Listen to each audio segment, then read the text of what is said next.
Fala galera, professor André na área, sejam muito bem-vindos ao Texto 21. Eu estou hoje com o pessoal do primeiro ano do Centro de Estudos Geonox. A gente vai continuar falando sobre as funções da linguagem, ok? Esse assunto é um assunto que é extremamente frequente no Enem, muito cobrado no Enem, ok? E aí, eu te peço que você fique comigo até o final do vídeo, certo? Se você, por acaso, caiu aqui, essa já é a parte 3, vamos dizer assim. Houve uma parte introdutória, depois a segunda parte que a gente já comentou um pouco mais sobre as funções em si, algumas. E aí, se você caiu aqui, né, sem ter visto os outros, o link das partes anteriores está na descrição. Eu vou deixar aí na descrição para vocês. E aí, não deixa de, ao final do vídeo, né, dar o joinha. Se você não está inscrito ainda, se inscreva. Tá? Eu vou compartilhar aqui minha tela com vocês, que é o material que nós utilizamos aqui com a galera do Geonox, ok? Então, só para a gente não recomeçar de maneira abrupta, né? Bora dar uma relembrada no que a gente já falou na aula passada, ok? Então, a gente viu que quando a gente fala de funções da linguagem, tá? A gente está falando de as características que um texto pode assumir, lembrando que texto aqui não é texto simplesmente escrito, mas o sentido mais amplo possível da palavra texto, ok? Mas as características que um texto pode assumir em função do elemento do processo de comunicação que se decide enfatizar nesse texto, certo? Então, são seis os elementos de os elementos do processo de comunicação. E aí, os textos eles vão assumir certas características, certo? Dependendo de qual desses elementos eu decido enfatizar, ok? Então, emissor, receptor, mensagem, código, canal e referente. Na aula passada, nós já falamos das funções da linguagem que se referem ao emissor, ao receptor, ao código e ao canal, ok? Eu vou dar uma revisada nesses conteúdos, nessas funções que a gente viu ontem, e aí a gente encerra essa parte mais teórica quando nós hoje ainda falarmos do canal não, do referente e da mensagem, certo? E eu sei que o material começa com a função referencial, certo? Mas eu disse para vocês que eu ia deixar essa função por último e que eu ia explicar depois por quê, tá? Então, nós começamos na aula passada falando da função conativa ou apelativa e vimos que, na verdade, não somente para essa função, mas para todas, o meu objetivo durante a aula é apresentar três coisas, né, para cada função. Qual é o elemento do processo de comunicação que é enfocado nessa função? 2. Quais são as características textuais, né, de uma produção que tem como característica principal aquela função, tá? E 3. Onde essa função, em que tipo de texto essa função geralmente aparece? No final do capítulo, você vai ter um quadrozinho mais descritivo e mais completo disso daí, ok? Então, vamos lá. A gente começou falando da função apelativa. Eu disse para vocês que a função apelativa é aquela função que a gente observa quando o objetivo da mensagem é persuadir o destinatário, né? Convencê-lo, né? Influenciar o seu comportamento através de argumentos, através de recursos os mais variados possíveis, certo? E aí, o que eu desejo? Eu desejo atingir o meu receptor, certo? Eu produzo o meu texto tendo como foco... Bora deixar o microfone no mudo. Eu produzo o meu texto tendo como foco a pessoa que vai ler esse texto, vai receber esse texto, né? Eu analiso e eu vejo quais são os desdobramentos que esse meu texto vai ter quando ele atingir o receptor, certo? Então, eu penso de uma forma, eu construo o texto de tal maneira que eu consiga, eu queira, né, alcançar o receptor. Então, quando um texto tem essas características, ele assume essa função que a gente chama de função apelativa, ok? Falamos também sobre a função emotiva, que se verifica naqueles textos em que o tema, o assunto do texto é o próprio emissor. Tá? Então, quando um texto fala sobre a própria pessoa que está produzindo o texto, ok? Verifica-se, então, a função emotiva. Então, você vai ter enquanto que na função apelativa você vai ter verbos no imperativo, né? Porque o imperativo é usado para sugestões, para ordens, para solicitações, para comandos. Na função emotiva, você vai ver com muita frequência, já que o produtor do texto fala de si mesmo, né? Você vai ver com muita frequência os verbos na primeira pessoa, tá? Uma alta carga de subjetividade, certo? Porque vai estar sendo enfocado aí o próprio sujeito. E você verifica muito esse tipo de texto, enquanto que na apelativa você verifica a questão da propaganda, né? Do discurso político, dos debates, certo? O debate também é muitas vezes apelativo. Você já verifica a emotiva em textos como autobiografias, né? Relatos de experiência pessoal, diário pessoal, memórias, certo? Tá? A gente falou sobre a função metalinguística também, a gente passou bastante tempo comentando acerca de várias situações, né, em que você produz um texto e o assunto desse texto é um código que corresponde exatamente ao mesmo código no qual esse texto se baseia. Então, um filme que fala sobre filme, né, um poema que fala sobre produção de poemas, uma crônica que fale sobre crônica, uma peça de teatro que apresente uma peça de teatro, e a gente até mencionou lá a questão da quarta barreira e tudo mais, certo? E aí aqui, antes da gente continuar, eu queria abrir para responder a uma pergunta que me fizeram no privado, que eu acho válido trazer para cá, certo? A pergunta, o questionamento é o seguinte: quando o professor está falando das funções de linguagem, certo? Inclusive outras funções da linguagem que não seja metalinguística, por exemplo, a fática ou outra qualquer, isso também não é uma metalinguagem? E a resposta é um grande sonoro sim, certo? Sim. Na verdade, como eu expliquei no grupo e eu estou trazendo agora aqui a público, tá? De todas as disciplinas que vocês têm, né? Física, química, matemática, geografia, história e por aí vai, aquela disciplina que é, por natureza, metalinguística, é a minha disciplina, a disciplina de língua portuguesa, gente. Por quê? Porque o professor de matemática, ele usa a língua portuguesa, ele produz o texto dele, que é a aula dele, certo? E o código que ele usa é a língua portuguesa. Mas ele está usando a língua portuguesa para falar de matemática, certo? E a professora de ciências, de química, está usando a língua portuguesa para falar de química. Mas o professor de linguagens, ele utiliza a linguagem para falar da própria linguagem. Então, eu estou fadado, certo, a ser metalinguístico sempre. Não tenho como fugir disso, porque o conteúdo das minhas aulas sempre vai ser alguma coisa relacionada a linguagens, certo? E ao código que eu utilizo para poder dar aula, certo?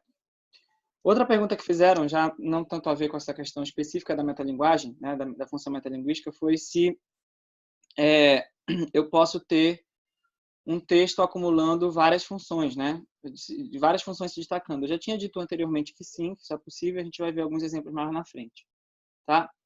Então, seguindo aqui, nós terminamos ontem falando da função fática, que é aquela função que que tem um nível de informação quase zero, porque o objetivo dela é testar o canal, certo? É testar se a comunicação realmente está acontecendo. Ok? Eu até dei alguns exemplos para vocês, como por exemplo aquela do microfone, né? Testando o som. 1, 2, 3, testando o som e tal. São textos, certo? Ou partes de texto em que o objetivo claramente é verificar, é garantir que a mensagem realmente vai chegar ao receptor. Ok? Falando especificamente agora de hoje, certo? A gente não vai demorar muito, porque são só 2 que estão faltando. Nós temos aí a função poética, tá? Gente, a função poética, embora o nome seja esse, tá? Ela não é específica para poemas. É óbvio que um poema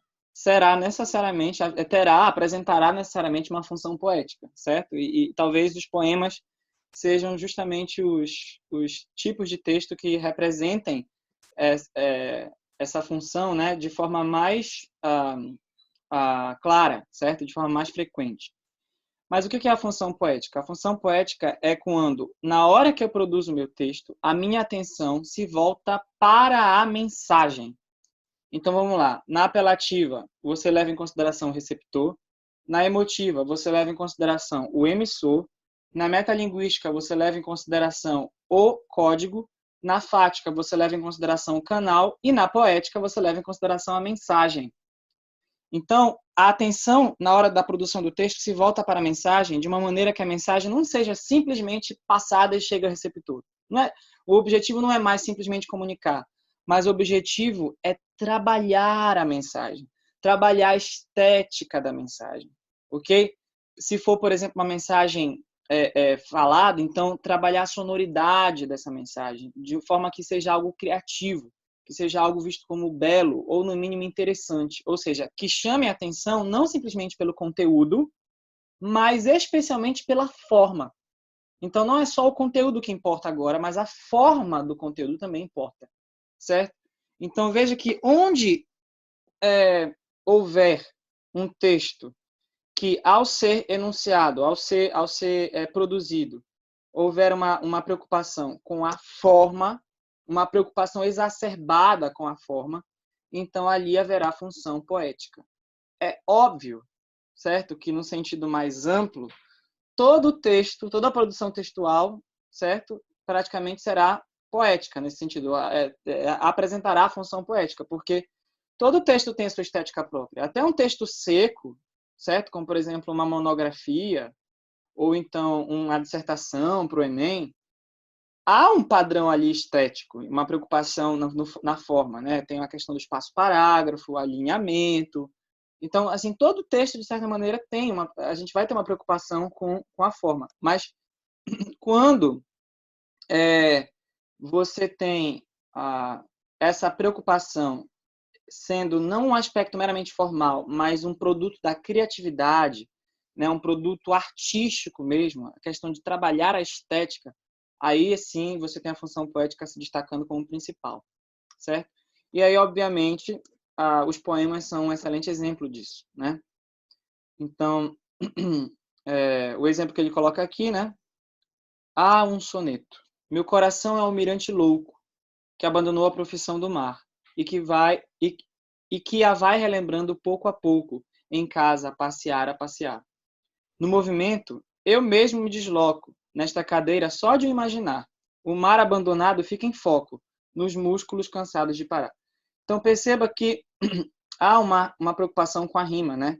Aqui você tem rimas de forma alternada. Então, o primeiro verso rima com o terceiro, o segundo com o quarto, né? Nas duas primeiras estrofes. E você tem aí toda uma formulação típica, né, de uma construção poética clássica, que é o soneto, ou seja, duas quadras, né, e dois tercetos. Então, as duas primeiras estrofes com 4 versos e as duas últimas com 3 versos, certo? O que compõe um soneto, tá? E aí veja que ele vai falar aqui, né, da questão do amor, né, que ele tem e tal. E ele não fala disso de uma forma denotativa, de uma forma objetiva, de uma forma científica.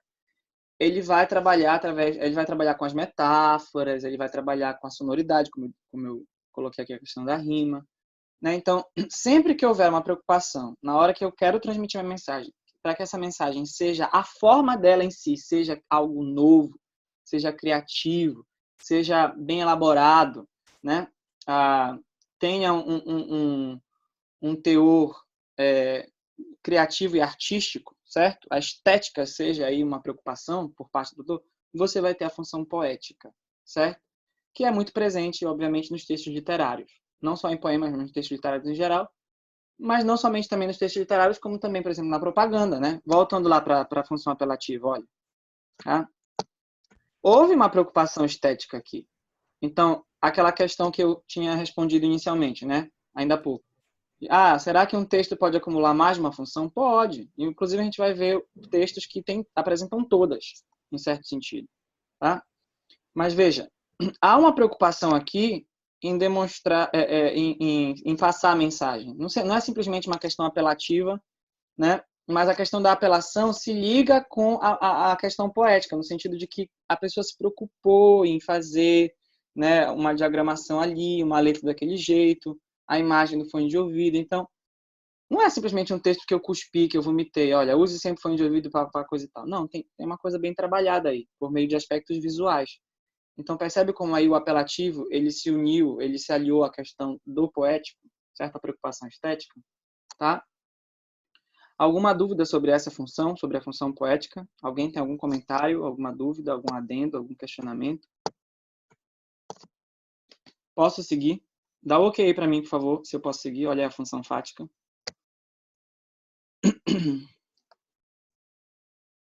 Beleza. Ah.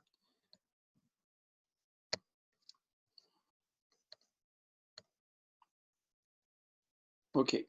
Seguindo, então. Seguindo, na verdade, voltando, né? Eu disse para vocês que eu ia deixar a função referencial ou denotativa por último. E por uma boa razão, certo? Então, veja aqui.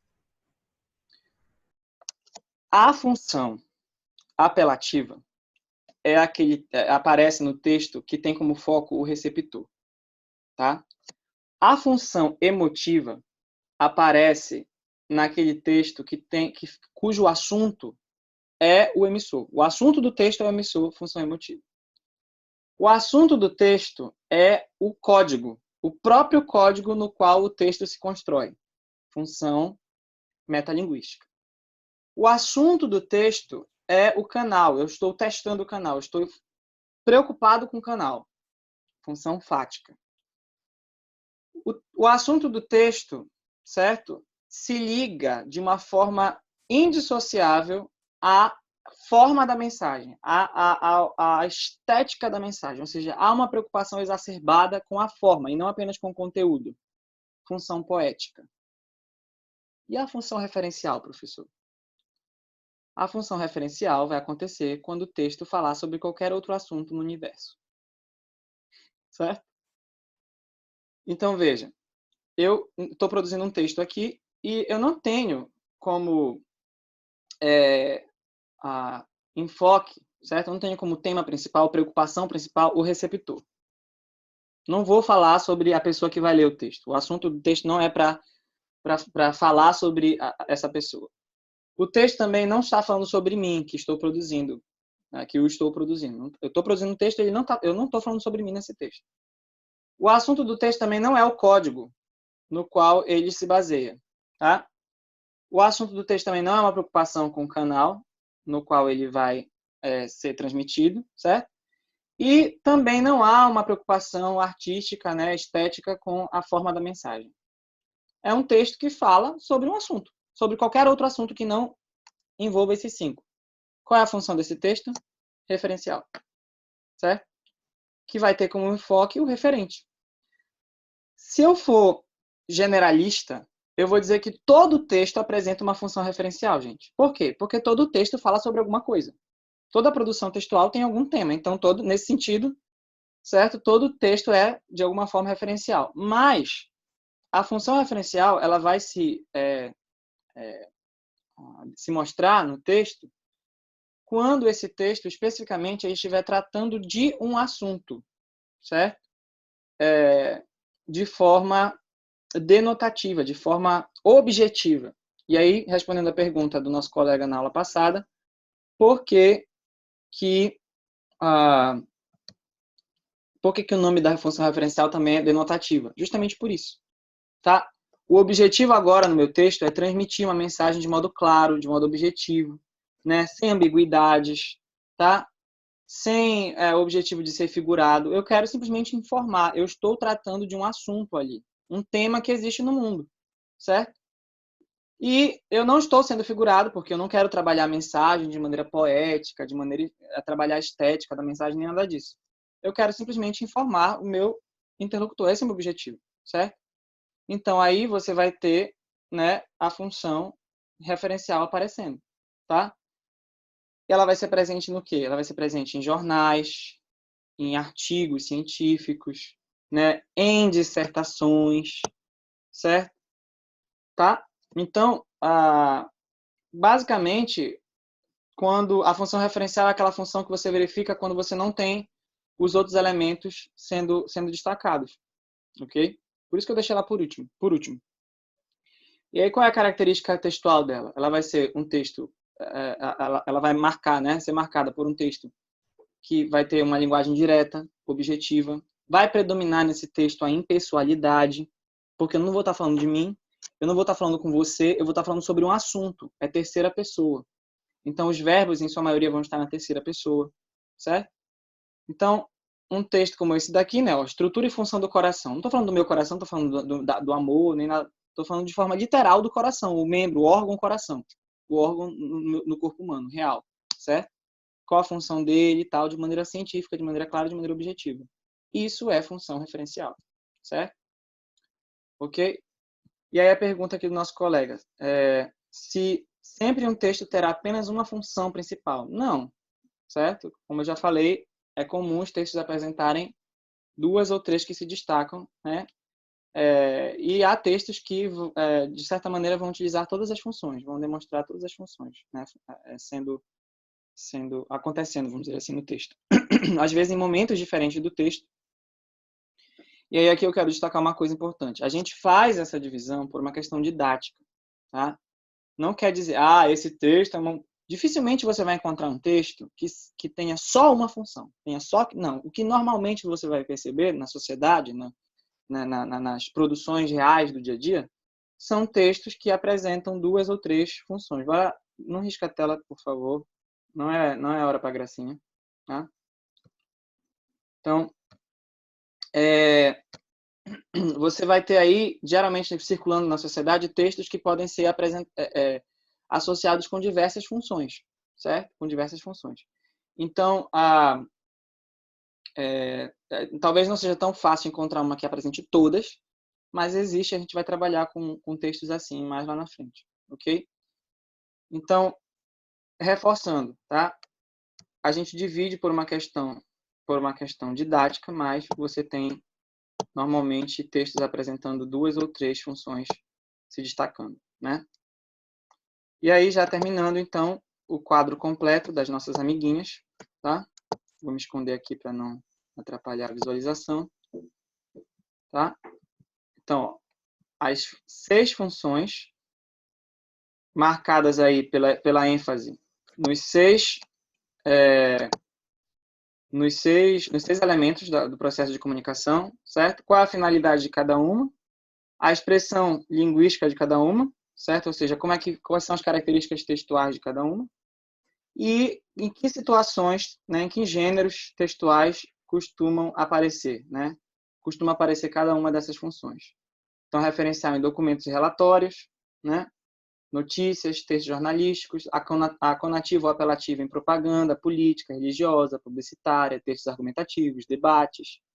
A emotiva em cartas pessoais, diários, poesias líricas, em que você tem o eu lírico falando de si no poema. A metalinguística, dicionários, gramáticas, aulas de português, como eu mencionei, né? Fática, diálogos do cotidiano, né? Saudações, paqueras, ou mesmo quando o professor está dando aula, né? E aí presencialmente agora. E aí ele bate palma, assim, né? Para chamar a atenção da galera, para eles acordarem, para não se distraírem. Isso também é um recurso fático, não verbal. Olha só que interessante, né? E a poética, né, em textos literários de modo geral, mas não que cada uma dessas não possa aparecer em graus diferentes, né, menores em outros tipos de texto, certo? Perceba que esse assunto, que às vezes causa uma dor de cabeça em algumas pessoas, na verdade é muito simples, muito fácil quando você tem em mente quais são os elementos do processo que estão em jogo aqui.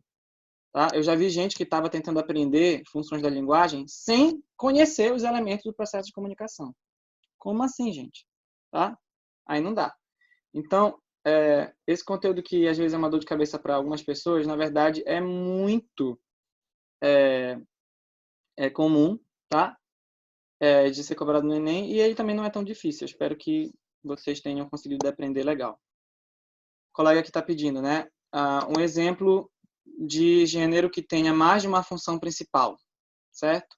Sim, um que vocês vão ter que saber lidar muito bem, né? Inclusive, o canal está aqui disponível para isso, tá? Texto 21, curso de redação online, você não vai precisar sair de casa. É justamente o texto dissertativo argumentativo. O texto dissertativo argumentativo é uma produção textual que pelas características e aulas que eu já dei, vocês é que vão me responder. O texto dissertativo argumentativo é um tipo híbrido de texto, certo? Inclusive, essa é a terceira aula do nosso curso, né?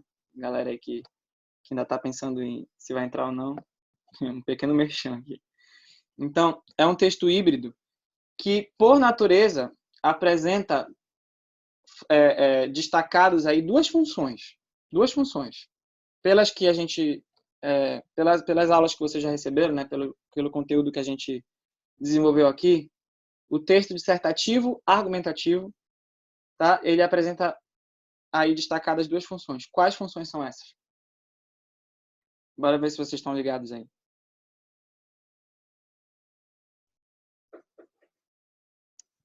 Ative o microfone para ser mais rápido, quem souber.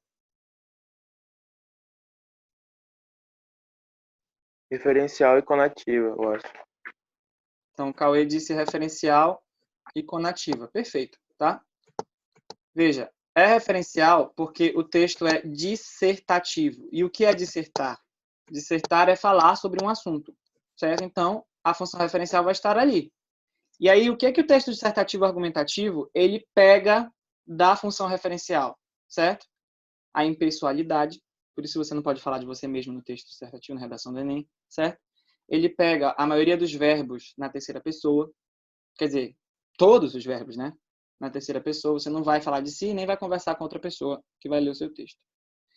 Mas não é só dissertativo, é híbrido, é dissertativo argumentativo. Então, ele também vai pegar características da função apelativa, no sentido de que eu vou tentar, de forma impessoal, que é o lado referencial da coisa, mas mesmo de forma impessoal, tentar persuadir, certo?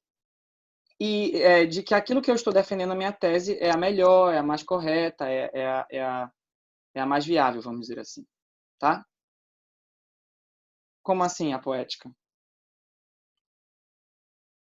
Ativa o microfone, meu filho, para ser mais rápido, que a gente tem só 2 minutos.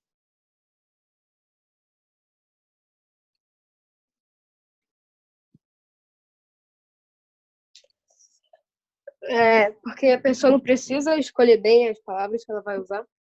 Sim, por isso que eu estou te dizendo. É muito comum você encontrar no dia a dia textos que, na verdade, trabalham com muitas funções. A gente divide isso por uma questão didática, para você saber a diferença e a característica de cada um. Não quer dizer que você vai pegar um texto e só vai achar uma ali, ou duas.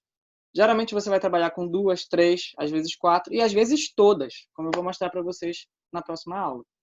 Então, sim, tem um aspecto poético ali no sentido de que você tem que escolher bem as palavras, impressiona, né, o corretor com as palavras bem usadas e tal, mas não é a principal, certo? Não é a principal porque o objetivo ali não é artístico.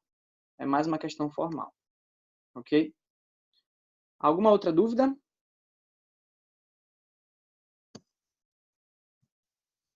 Tudo tranquilo? Dá ok se tiver tudo tranquilo. Beleza, então. A gente vai terminar nossa aula por aqui, certo? A gente se encontra amanhã, agora com a parte prática, né, desse assunto, que, como eu disse, é muito frequente no Enem. Eu espero que você tenha curtido, você tenha gostado, certo? Espero que tenha sido proveitoso. Um beijo do Magro. Te amo vocês. Tchau.